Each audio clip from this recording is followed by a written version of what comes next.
When we started the Blue Collar Build project, we had a budget of around about $1,500, and the criteria was to build a red dot equipped carbine that will cover most of the bases you'll find, be it self-defense, be it home protection, be it competition, no matter what. Try and figure out how you're going to do that and still stick to that budget.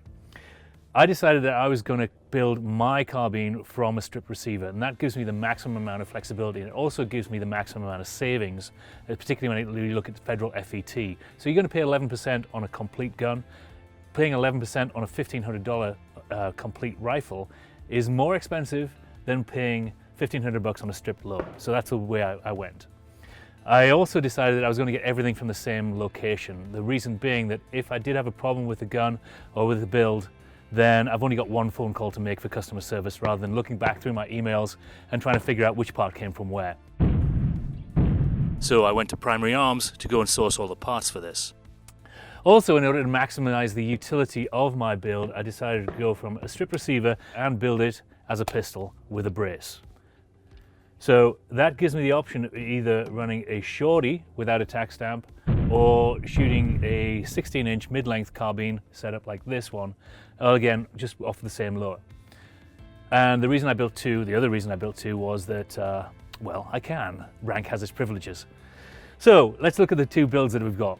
The first off, this is a 10.3-inch barreled shorty upper, and it has Geissele charging handle. It has a loopholed Freedom RDS red dot. It has a full mass bolt carrier group, which is all nitrided, supplied by Primary Arms. And it comes with a 10-inch rail. Very handy, great gun for little tight confines such as the competition we're about to do. The other build I made was around a 16-inch mid-length gun. So a mid-length gas system, it shoots pretty soft, and it has a rail on there which covers almost the entire barrel. So plenty of real estate for either your sweaty palms or to add accessories such as lights, lasers, slings, etc. Same sort of deal. It has full mass M16 style bolt carrier group. In this case, it has a radiant charging handle. This is actually one of my favorite charging handles of all because it's fully ambi, and it does a pretty good job of keeping gas out of your face when you're shooting it suppressed. I'm using a Primary Arms SLX MD25 red dot, which is nice and compact, and it also doesn't break the budget. Looking at the lower, I kind of splurged on the lower because I'm a trigger snob. Where I splurged on it was actually putting a Geissele SSA in there. It's one of my favorite triggers as well. Nice crisp two-stage brake. On a gun that I would use just for close-in hosing, I'd probably put a single stage in there.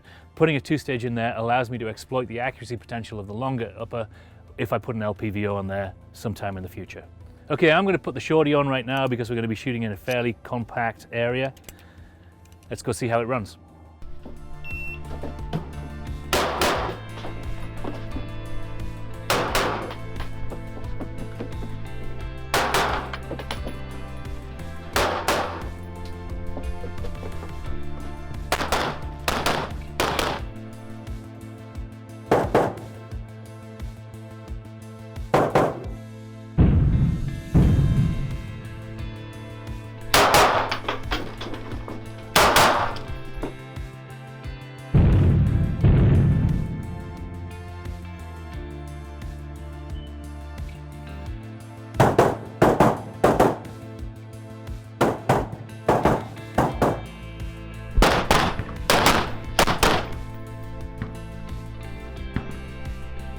Well, we had a bunch of fun putting together these blue collar builds, some of which are in questionable taste. However, if you want to see the full specs, head on over to RECOILtv or pick up a copy of RECOIL magazine.